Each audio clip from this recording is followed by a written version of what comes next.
Muy buenas tardes, bienvenidos y bienvenidas a Había una vez una mujer. Aquí estamos, como siempre, en nuestro living para hablar de los temas que nos interesan como mujeres reales. Primero les voy a contar lo que tengo puesto hoy, como hacemos siempre. Estoy vestida por Mami Chula. Miren qué hermoso vestido de fiesta, porque me dijeron en Mami Chula ya están llegando los vestidos de fiesta, porque las chicas ya están preguntando. Así que miren qué bonito que está este vestido negro. Les voy a mostrar una cosita que tiene este vestido. Miren aquí la espalda toda descubierta para aquella que se anima, ¿eh? Ahí la ven. Hermosa, la espalda así toda descubierta, con esta transparencia, vestido negro para una fiesta, para un evento. Mami Chula, Candioti y Colón en Santo Tomé, exclusivo mujeres. Bueno, ¿de qué vamos a hablar hoy? Les cuento. Vamos a hablar de algunos problemitas que tenemos las mujeres después de los 40. Invitamos a dos profesionales de la salud que nos van a hablar de presbicia y de problemas cardiovasculares. Así que atención, vamos con estos temas después de esta apertura.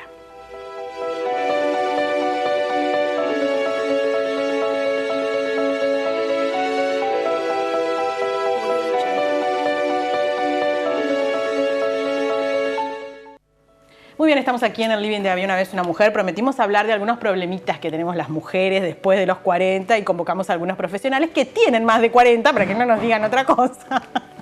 Y está con nosotros el doctor Guillermo Magnano, que es médico oftalmólogo, para hablar de presbicia. ¿Cómo le va? Bienvenido. Bueno, muchas gracias por la invitación. Bueno. ¿Cómo sabes que tengo más de 40? Y porque las mujeres tenemos un ojo clínico, que por más que tengamos presbicia, lo sabemos usar.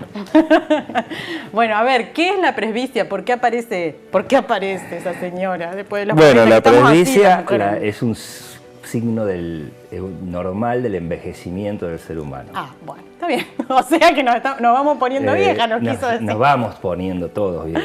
Sí. Y después de los 40 años, un poquito más, un poquito menos, no es exactamente una regla matemática, y también a veces está combinado con otros vicios de refracción, por eso es que hay que verlo, pero si hablamos de presbicia solo, sí, en un paciente sin vicios de refracción, es decir, que nunca usó lentes, a los 40 años comienza a tener alguna dificultad para enfocar en la distancia de 30, 35, 40 centímetros, o necesita ayuda visual, o necesita ya ver letras grandes o agrandar la letra del celular. Claro. Eso es lo más fácil. Eso es lo más fácil. Esos son los primeros síntomas de que hay un envejecimiento en el músculo ciliar del ojo, que el ojo actúa como el zoom de una cámara fotográfica. Sí. Hay un sistema acomodativo, sí, que tiene que ver con el cristalino, con los ligamentos del cristalino, con el músculo ciliar, bueno, pero hay toda una estructura que enfoca. La máxima capacidad o la máxima contracción para lograr es para la visión cercana, es decir que eso empieza a fallar. Claro, es como que vemos fuera de foco, como se nos mueven las letras. Ya no podés hacer foco a esta distancia, ya te dificulta. Y eso comienza a los 40 y termina a los 60 años. Es decir, que es progresivo. Claro. Y cada vez se va necesitando... Estamos hablando del paciente, vuelvo a decir, con presbicia solamente. Sí. Comienza a los 40 y termina a los 60. Generalmente el lente que se da a los 40 años es un +1 y termina con un +3 a los 60 años, y ahí ya se detiene porque se agota el poder acomodativo del músculo ciliar. Es normal, es decir, no es una patología, si se quiere, no es una enfermedad, sino que es un síntoma de envejecimiento del ser humano. Podemos decir que vamos creciendo, para no decir envejecimiento. Que vamos madurando. Por favor, este programa lo ven las mujeres, le aviso. Claro, podemos decir que es un problema entonces de maduración. A mí me gustó más, una palabra más como, bueno, claro, como no tan triste. Claro. Bueno, ¿es más habitual en las mujeres? No, puede ocurrir mujeres o hombres. Ocurren mujeres y hombres. Ocurren mujeres y hombres. Bueno, ¿y qué hacemos una vez que detectamos? Bueno, también porque uno es como que también se le cansa la vista. ¿Puede ser que también se detecte como un cansancio visual? Sí, puede ser que el paciente lo expresa de esa manera, es decir, tengo cansancio visual, sobre todo en la visión cercana. Y te vuelvo a decir, los primeros síntomas habitualmente son muy sencillos, agrandar la letra del celular o necesitar más luz, y también, como está haciendo un esfuerzo se cansa más rápidamente porque no está trabajando en condiciones normales, de condiciones fisiológicas, sino que ya está trabajando, forzando la vista. Sí, claro. puede expresarlo de esa manera. Vos decías, bueno, necesitamos la letra, un celular más grande, ¿no? Sí. Empezamos a hacer eso, ¿no? Compramos los celulares más grandes con o agrandamos la letra. o agrandamos la letra. La letra de la computadora. Bueno, si hacemos eso y no le damos bolilla, ¿qué pasa? ¿Es peor? No, igual se nos va a ir eso graduando. Es un mito de que si usás el lente, tenés que usar el lente tantas horas, de lo contrario el problema va a agravarse. No, no. Es simplemente estirar todo lo que uno pueda ese tema hasta que en algún momento nos cae ya lo vamos a necesitar. Ya las letras del celular las letras no son lo suficientemente grandes, ya necesitamos celulares muy grandes, sería muy incómodo y bueno, y tenemos que decir, y bueno, vamos a usar, ¿cómo se soluciona esto? ¿Cómo se soluciona? Bueno, ¿y cómo se soluciona? A ver, ¿qué alternativas tenemos? Bueno, lo más viejo, lo más común, lo más conocido por todos es el lente, la gafa común de presbicia, que desde hace muchísimos años se coloca y se saca para las actividades de cerca y se saca para las actividades lejanas. Eso sigue siendo absolutamente eficaz. Que por lo general lo usamos para leer. Para leer. O sea, cuando hablemos de presbicia hablamos de esta distancia. Ya a veces la pantalla de la computadora es distancia intermedia. Está bien. O sea, hay 3 distancias en la actualidad. Antes nuestra abuela usaba la distancia de cerca para tejer y para leer el diario y se usaba la distancia para ver la televisión. En la actualidad, con las pantallas de las computadoras, los tableros de los autos, se incorporó la distancia intermedia a nuestra vida. Entonces, el lente de presbicia no soluciona la distancia intermedia, ahí ya necesitamos un ocupacional y nos estamos metiendo en otro tema. Pero la distancia, el principal problema de la presbicia es para ver de cerca. Y eso se soluciona con lentes, que son una solución y una alternativa absolutamente eficaz todavía actualmente hoy y probablemente sea la mejor, la que nos da la mejor calidad de visión, porque además es un cristal positivo que tiene un efecto de lupa que amplifica un poco el tamaño de la letra, así que es absolutamente eficaz, lo que tiene que es incómodo, absolutamente. Claro, hay que entonces acordarse de llevarlo, bueno.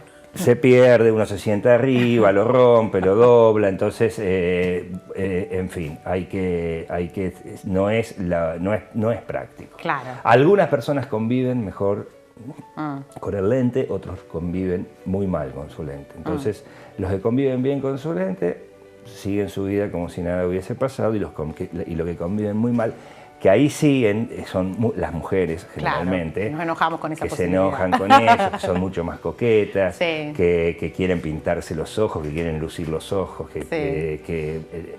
entonces son las que generalmente exigen alternativas de solución para no usar lentes, y ahí aparecen otras alternativas como son los lentes de contacto, que hay lentes de contacto bifocales o multifocales, que hay que adaptarse, que es todo un tema el lente de contacto, porque hay personas que no se adaptan y no se adaptan específicamente a este tipo de lentes, o lentes de contacto monovisión.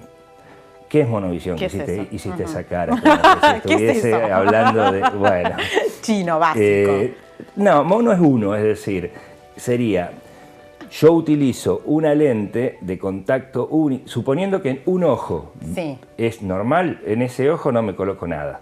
Y me coloco un lente con un +1, un +2, un +3, el aumento que necesite para ver de cerca. ¿Se entiende? Es decir, usaría un solo lente de contacto. Con un ojo veo de lejos y con el otro ojo lo veo de cerca. Eso se llama monovisión, que son utilizados también en técnicas refractivas, en algunas técnicas refractivas que se corrige, se hace una cirugía láser y se deja al paciente un poquito miope y el otro ojo emétrope o normal. Esas son técnicas de monovisión que algunos pacientes también las utilizan, o sea, hay que probar, se hace inconscientemente, no es que uno va a decir, bueno, ahora voy a ver de lejos y uso un ojo y ahora voy a ver de cerca, uso el otro, no, uno inconscientemente usa el ojo que necesita para la actividad que lo necesita. Bueno, pero si yo tengo presbicia, ¿Tengo en los dos o puedo tener...? Claro, Está. vas a tener en los dos, pero yo te corrijo la presbicia en uno. Con uno.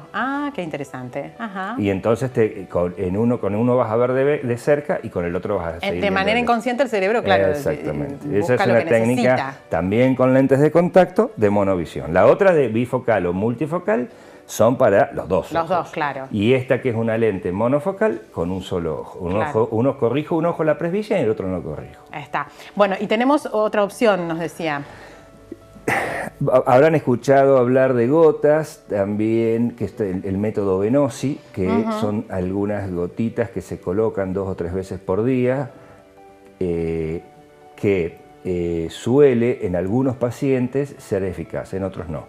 Se hacen unas pruebas que logran producir una contracción, mayor actividad de este músculo, potenciar este músculo, y por algunos años podemos estirar la necesidad del uso del lente. Esto en algún momento surgió y salió al mercado con mucha publicidad y con mucho ruido, y parecía una gran solución. Y yo que estoy autorizado para realizar el método, puedo decirte que en mi experiencia al menos no funciona en todos los pacientes y a veces no funciona por todo el tiempo que uno quisiese que funcione.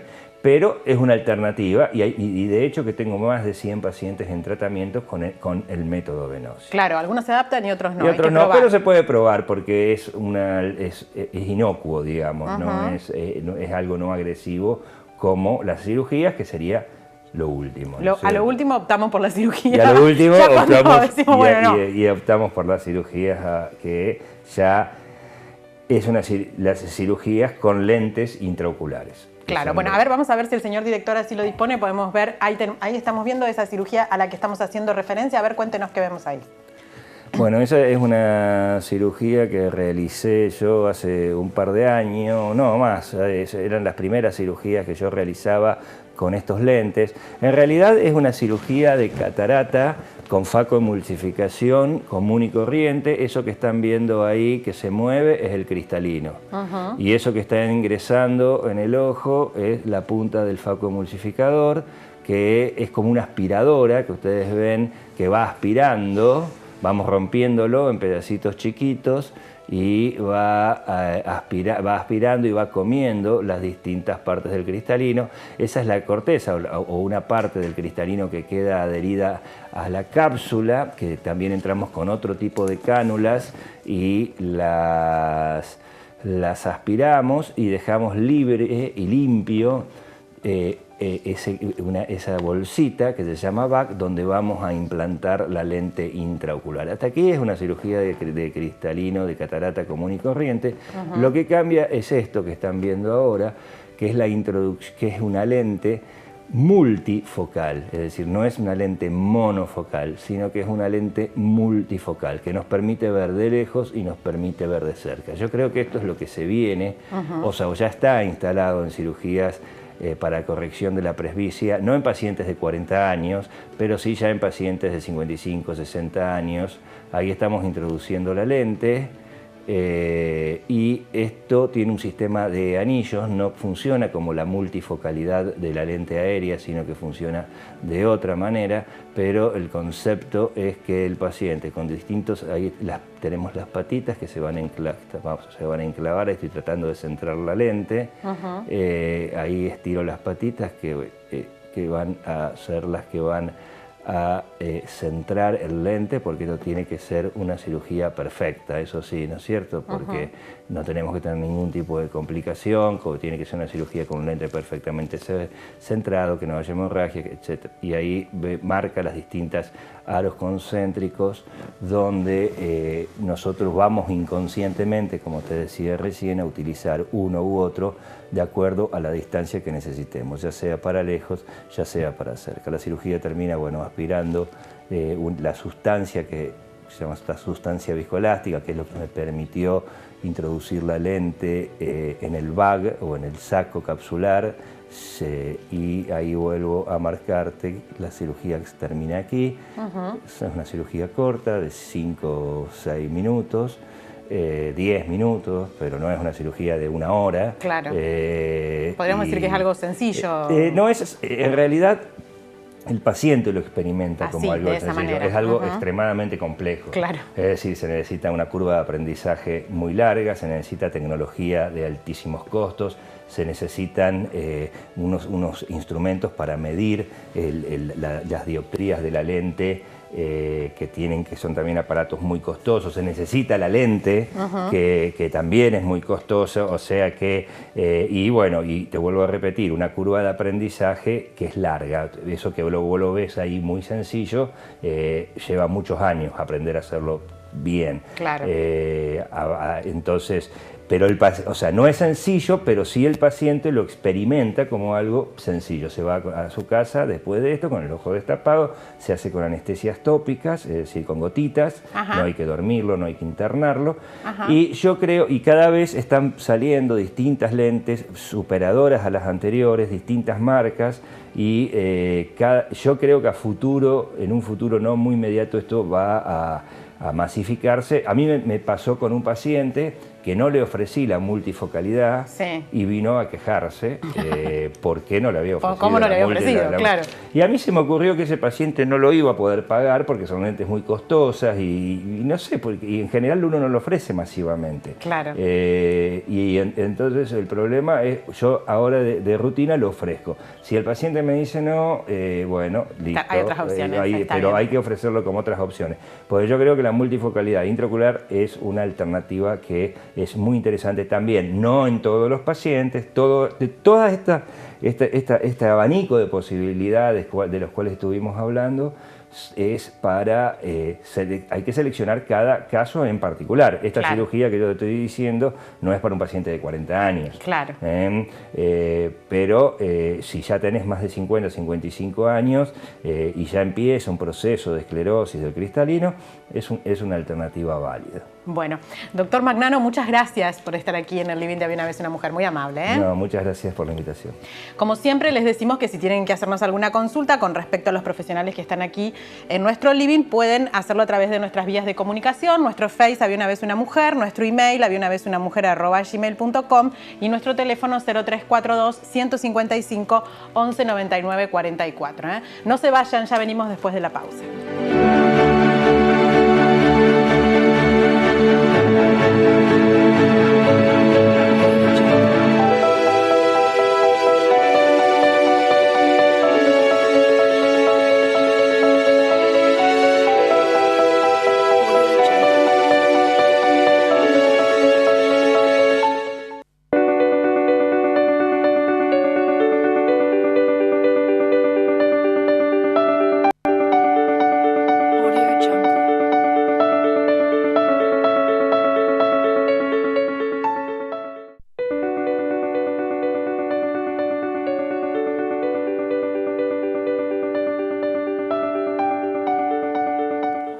Muy bien, continuamos en el Living de Había una vez una mujer. En este caso nos visita el doctor Raúl Sánchez, médico cardiólogo.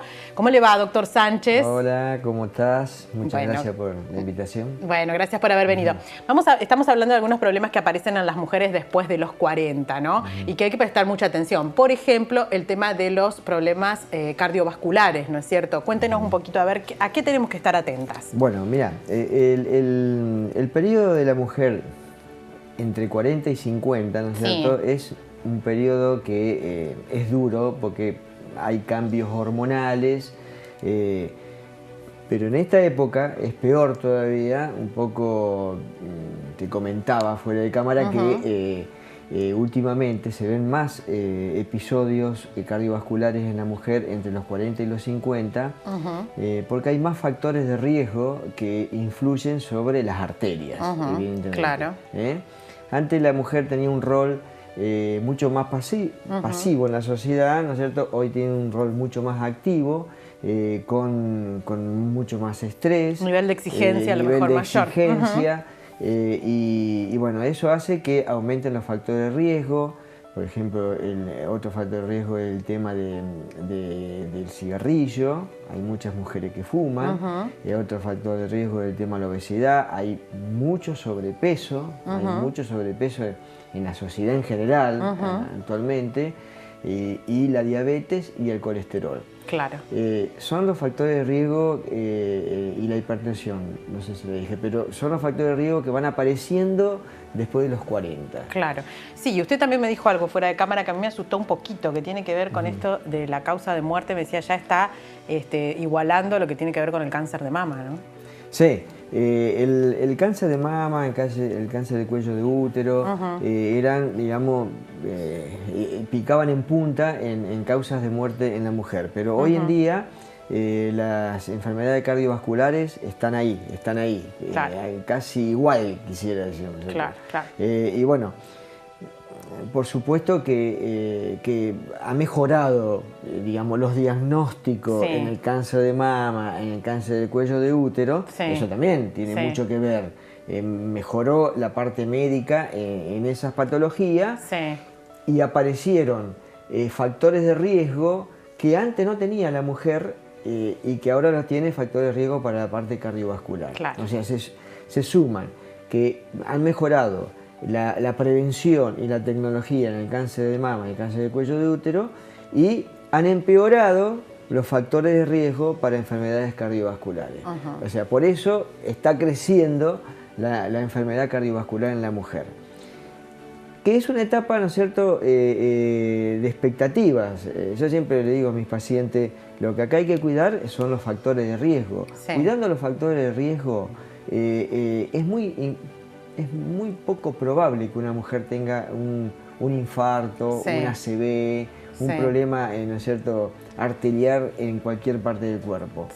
Ahora, si no cuidamos los factores de riesgo, si tenemos 10 kilos de más, si no le damos bolilla al colesterol, si fumamos, tenemos una vida sedentaria o un estrés desmedido laboral, o sea, bueno, ahí se va hacia la curva de más eventos cardiovasculares. Claro. O sea, y después está el post-50, ¿no es cierto?, cuando viene el tema del climaterio. Claro. Que ese es otra cosa, ¿no es cierto? Con el climaterio se termina la protección hormonal que tiene la mujer, porque hay una protección hormonal. Vos no conocerás muchas mujeres con infarto antes de los 50. Antes de los 50, claro, es verdad. No hay, o sea, yo conozco hay, pero bueno, pero son menos. Menos. Y después de los 50 sí, después de los 50 empiezan. Las mujeres que por ahí tienen eventos cardiovasculares antes de los 50 son lo que dije antes, son las que tienen factores de riesgo y que no hay un cambio de estilo de vida, porque muchas veces no se soluciona con medicamentos. Se soluciona con un cambio de estilo de vida. La alimentación, la vida sana, salir a caminar, sana, actividad física, no fumar, bajar un cambio, como dicen. O sea, relajarse un poco, pedir ayuda, delegar. Pedir ayuda, ¿no es cierto? Exactamente. Eso es estilo de vida, no es una medicación ni un médico que lo pueda solucionar. Claro. Yo siempre le digo a mis pacientes que parte de la solución está del escritorio del lado mío y gran parte de la solución está del escritorio del otro lado, que es del lado del paciente, ¿no es cierto? Bueno, y tenemos que hacer controles. ¿Qué trajo ahí? Cuénteme, a ver, siempre me cuenta. Bueno, esto lo traigo siempre. Esto es una representación de distintos cortes de una arteria, de cómo afecta el colesterol a la arteria. A ver. Esto es una arteria normal, ¿no es cierto?, limpita, ¿no es cierto?, que no tiene ninguna lesión ateromatosa, o sea, de colesterol. Este es otro corte donde tenemos un inicio, si ven ahí la plaquita amarilla, eso es colesterol que se va pegando, acumulando en la pared de la arteria. Esto lo podemos, se tiene a veces a temprana edad, y la mujer con factores de riesgo, con mala alimentación, con obesidad, con colesterol o con diabetes, esto lo puede empezar a los 30 años. Esta clase de lesión que no es significativa, pero esto progresa. Claro, si no hacemos algo, progresa. Exactamente, esto progresa. Y a medida que pasan los años, se va transformando en una obstrucción mucho más evidente. Claro, más evidente. La arteria se va llenando, se va tapando. Esto no es que toda la arteria está ahí. El colesterol elige como lugares de inflamación de la arteria, de mayor roce, y ahí es donde se va pegando. Claro. Se mete en la pared de la arteria y la va obstruyendo. Esto es, digamos, ya una lesión significativa. Sí. Tiene casi 50-60% de obstrucción de la luz arterial. Claro. ¿Y después qué pasa? Después de esto viene esto, que es la obstrucción total de la arteria. Está digamos, el colesterol todo pegado en la arteria y en el medio se hace un coágulo. En el medio se hace un coágulo que es se llama una lesión de placa. Ahí se activan los mecanismos de coagulación de la sangre y se hace un coágulo y se tapa. Claro. Si esto ocurre en el corazón, es un infarto. Claro. Si esto ocurre en la cabeza, es una ACV. Si esto ocurre en las piernas, que a veces es más probable en los fumadores también, es una arteriopatía periférica que le llamamos nosotros. Esto es la progresión en años de no prestar atención a lo que nos está nuestras pasando. Arterias. Claro. Esto pasa, ¿no es cierto?, con el colesterol alto, con la diabetes, y y se empeora con el estrés, con el sobrepeso, con la hipertensión arterial. Sí. Ahora, ¿qué hay que hacer? Controlarse, más allá, bueno, lo que usted decía, ¿no? Ver el tema del estilo de vida que estamos llevando, bajar un cambio, relajarnos, no hacer vida sedentaria, tratar de no fumar. Y además ir controlándonos, me imagino también, porque a veces hay muchos síntomas que son silenciosos. Por supuesto, o sea, esto es, digamos, la medicina actualmente tiene resortes para mejorar esto.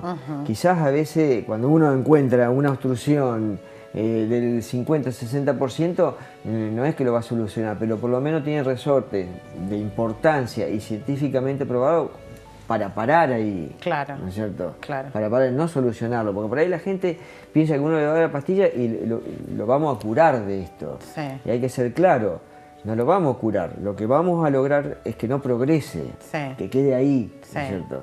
Y por supuesto, para eso necesita ir al médico, necesita como ir a hacer análisis, electrocardiograma, estudios ergométricos para ver cómo se comporta el corazón con el esfuerzo. Después están los estudios de ultrasonido, que son las ecografías, donde vemos cómo se mueve la pared, cómo se mueven las válvulas, cómo el tamaño.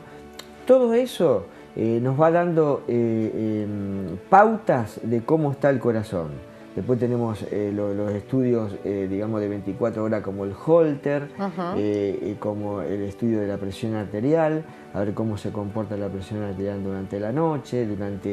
Entre la noche y la mañana son la mayoría de las ACV hipertensivos. O sea que hay que prestar atención a eso. O sea, para eso existen estudios que hacen curvas que vemos como promedios de la presión arterial. Muchas veces en el consultorio uno tiene una presión arterial normal y me dice el paciente, no, yo me levanto con dolor de cabeza. Claro. Esa es una típica consulta, me levanto con dolor de cabeza, o mareado, o con un malestar raro en la cabeza. Sí. Y bueno, uno le hace un mapa que se llama monitoreo ambulatorio de presión arterial y resulta que tiene hipertensión nocturna o matinal. Sí. Una de las más peligrosas. Sí. Eso ocurre muy frecuentemente en la mujer, quizás un poco más en el hombre, pero muy frecuentemente en la mujer. La hipertensión es una de las enfermedades que después de los 35 años lo tienen el 35-40% de las personas. Es mucho. De ese 40% capaz que saben la mitad. Claro. De esa mitad que saben que son hipertensos, se cuidan o se tratan la mitad. Claro. O sea que el porcentaje de probabilidades de problemas arteriales, tanto ACV como infarto, va aumentando, porque la gente por ahí no tiene la vocación de ir al médico, de tomar la pastillita todos los días. La verdad que es una lucha de educación en el consultorio para decir, bueno, a decirle al paciente, este medicamento lo tiene que tomar siempre. Tampoco yo digo de por vida, porque de por vida yo lo que digo va a tener que estar en tratamiento, porque esa pastilla capaz que algún día haya que cambiarla. Claro, claro. Por otra más pero fuerte. Bueno, está bien, otra, pero que esté controlado, digamos. Controlado y médicamente, ¿no es cierto? Y que el paciente haga su parte, ¿no es cierto? Seguro. Bajar de peso, cuidarse. Cuidarse. Bueno, doctor Sánchez, muchas gracias como siempre por visitarnos. Bueno, gracias. Muy amable. A vos. Vamos a ir a hacer los controles, porque si no me va a retar si no voy a hacer los controles. Vamos a dar el ejemplo. Claro. Bueno, gracias otra vez, muy amable. Bueno, estamos en el final de Había una vez una mujer. Como siempre, esperemos que les haya gustado este encuentro y nos encontramos como siempre todas las semanas. Muchísimas gracias.